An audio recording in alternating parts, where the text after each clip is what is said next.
So that was the Kevin Washington interview. And by the way, there's way more. I think we're going to release the full video somewhere. Yeah, like an hour or so. Yeah, it's an hour. It's a long time. Great interview. We talked about many things. Mm-hmm.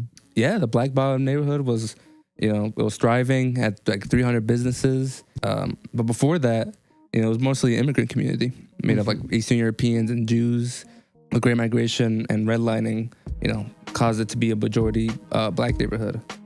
And I think Rondo has a similar kind of history with that, starting in the very early 1900s and like late 1800s, was like a majority like Jewish and Eastern European neighborhood. And then, like Moises said, very similar story.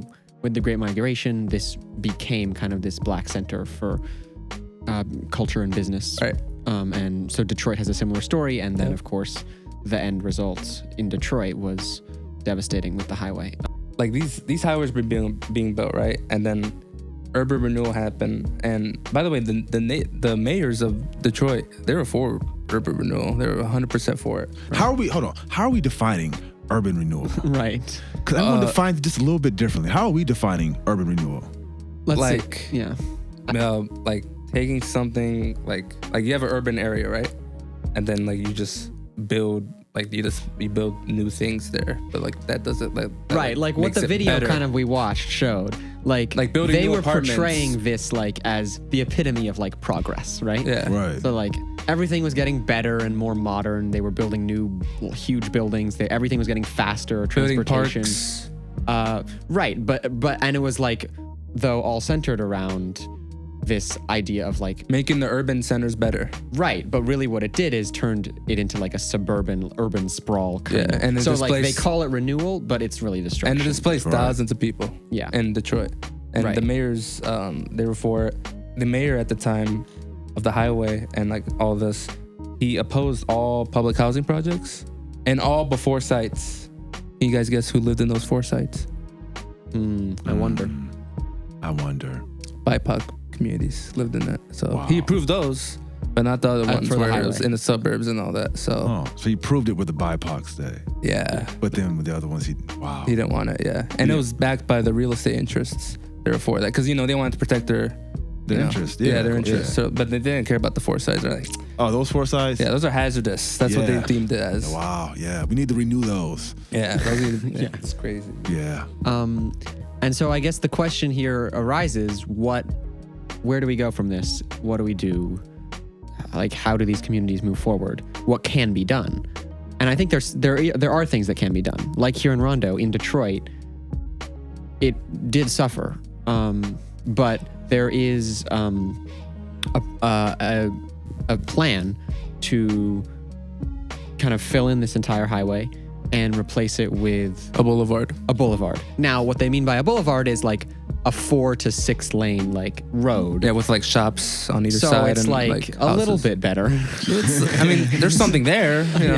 It's not a walkable city. It's a question of who will own those businesses, right? Right. And will it be community oriented? Yeah, I think it's like a 30-acre stretch of the highway. It's not the full highway, of course. They wouldn't do that. Right. But yeah, it was like $100 million project. Right. Yeah. No, it's a big project, and it's, I guess, a start. At least people are becoming more aware and thinking in the right way about this. There are some people in the Black Bond community who want to get rid of these highways, in total, like just get rid of them. And, refill that space with, what was there. And there is like a national push, I think, to rethink the kind of way that our cities have been structured since World War II, since these highways, since this suburbanization, like urban sprawl. There's this movement called like New Urbanism, which we've talked a bit about before, and it's trying to make cities more like mixed use, like businesses and residential. Walkable. Yeah, working together, like you can... Eco-friendly. Yeah, so like a lot of the stuff that you need or want or in your community can be very close by. Bikes are great, walking is great. And now, this is, I think, an important step in the right direction. I guess the issue when it comes to new urbanism specifically is that it's just not really focused on the racial disparities. Yeah, exactly.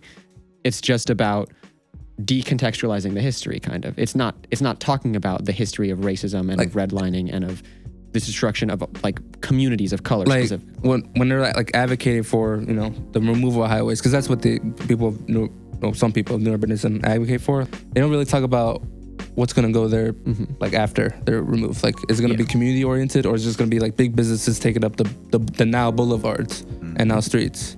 They don't really talk about that. Right. That's like a concern. It's a big concern. They released a report, I think, in 2019, which highlighted like 10 highways. Yeah. Some in Texas, some in New York, and there was one in the Treme neighborhood of New Orleans, which plowed through a black. We may talk about that in another podcast. Yes, the teaser for the next episode, or one of them to come.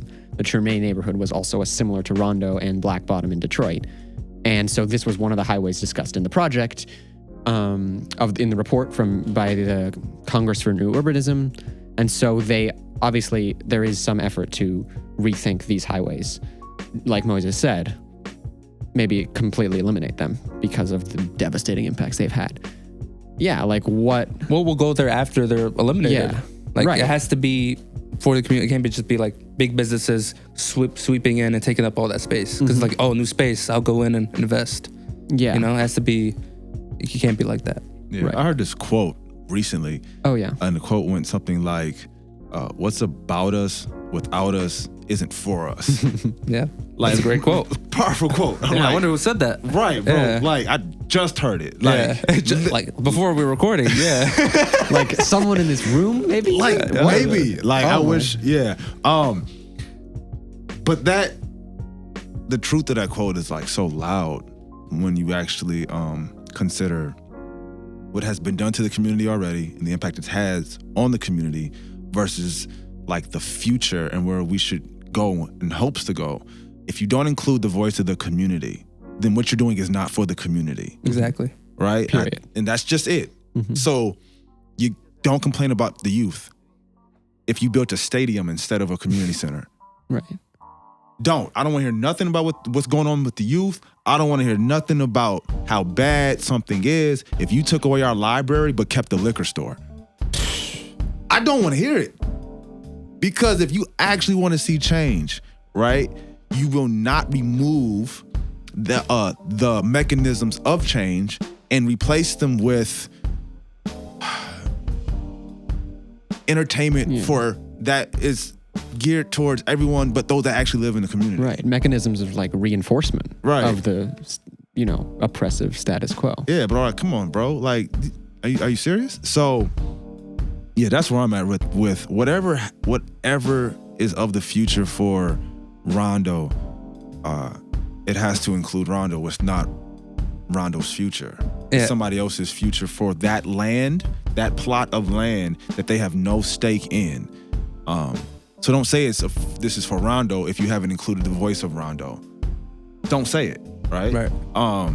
Keep it as nameless as 94. Yeah. Don't name after a famous figure. Right. Don't even attempt to. But if you want something that is of Rondo and for Rondo, you must include Rondo. Yeah. So that's just my prayer. My prayer is like with these plans that we know are decades in the making. We know 30 years ago, we are living like 30 years ago, plans were made that we are living out today. That's how they plot these plans out for the community. They're not, let's think about today. Let's think about what the next 30 years look like. And then start, today is a byproduct of 30 years ago. Mm-hmm. Right? So just as 30 years ago be a byproduct of today, but that there's already a motion for the development of our communities. The question is that motion for us, or is it to displace us? Right? Is it for us or is it against us? Is it for our progress or is it for our continual suppression and then ejection so that somebody else can come in due to election? Right? We got to be at the table. Yeah. When these conversations are happening. And we have to talk about the conversations that already have happened. So like I said, I'm all for talking about today, the next 30 years, but we can't overlook that 30 years has already been accounted for before today. That we're living out something that was already accounted for. We have to get to the table and discuss, okay, what's already in the plans? Because if it didn't include my voice when this was first put in the plans, then it needs to right now. Maybe we need to put a freeway through your plans before you put a freeway through our community again. metaphorically speaking. Before you create something that is for your betterment, right? That is for your bag, but our bad at the end of the day. And so that's my hope, is that our voices get to the table, our voices get to the table, and that there's transparency about what the actual plan is for Rondo, for St. Paul, for the greater metro area. Like, what's the actual plan here, people? Like, you guys know what the actual plan is. Right. You can't play us. Like, so don't. When we get to the table, don't act like we're part of something new you're creating. No, there's already a progress in place. There's already a plan in place. Let's talk about that specific plan and see what needs to be deconstructed so that our voices can be included, so that our community can thrive, so that the young people can have more access to the resources they need for their succession, not their dejection. So, yeah, man. So, and you probably already answered this in that, great rant. Sorry, no, just trying to upset the system. Yeah, of course. That's what we're here to do. That. But what does progress look like? Does it look like the Rondo land bridge? Does it look like what new urbanism is looking for? What does it look like? It looks like a young person knowing, because I graduated from this high school, Harvard's looking at me. There's a stigma that our books aren't as good, right? Okay, so it looks like our books being better than, so that they look for graduates from the high school that I go to in my hood. That's what progress looks like. It looks like there's real equity here, that I'm proud to say I am from here, because being from here means something to those out. Oh, you're from St. Paul? You're from Rondo? Oh, you went to Central? Oh, you went to high school for recording arts? Oh, you went to Arlington? Oh, man. Or, wow. Okay, tell me more. Okay.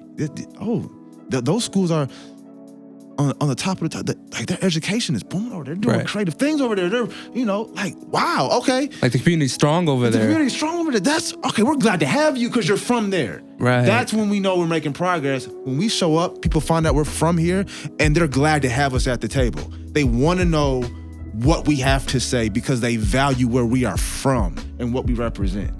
For me, that's what progress looks like. So if the community center that they're hoping to build is a part of that, is going to bring equity, I'm all for it. But if it's not, don't build that community center. Or the land bridge you're talking about. Or the land, just in general. Oh, okay. Yeah, whatever is being built.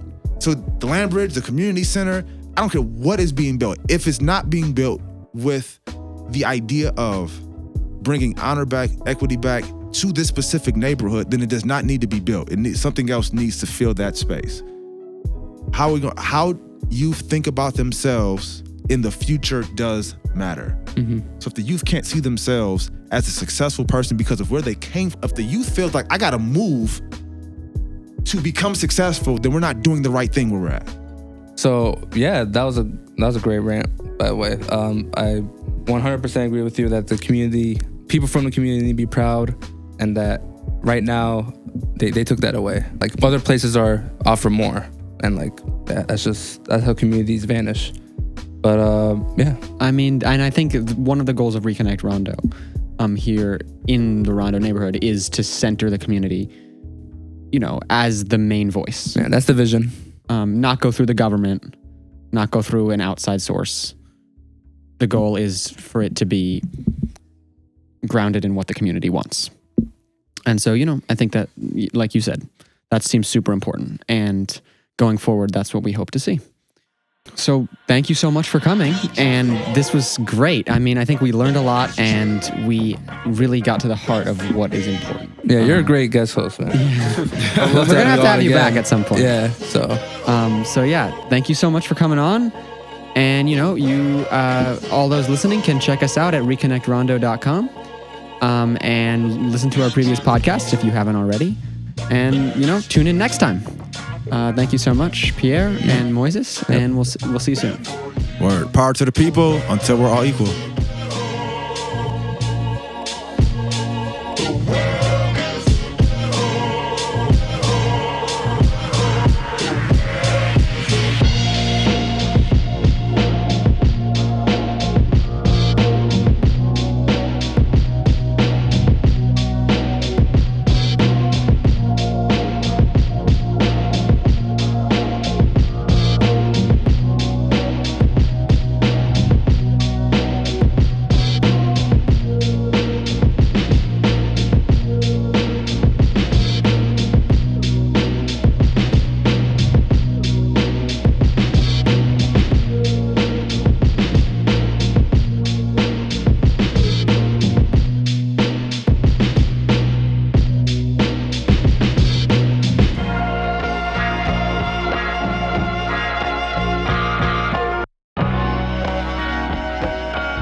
Thank you for watching our podcast. If you like what you see, give us a like, hit that subscribe button, and click that notification bell to get notified when we put out new podcast episodes.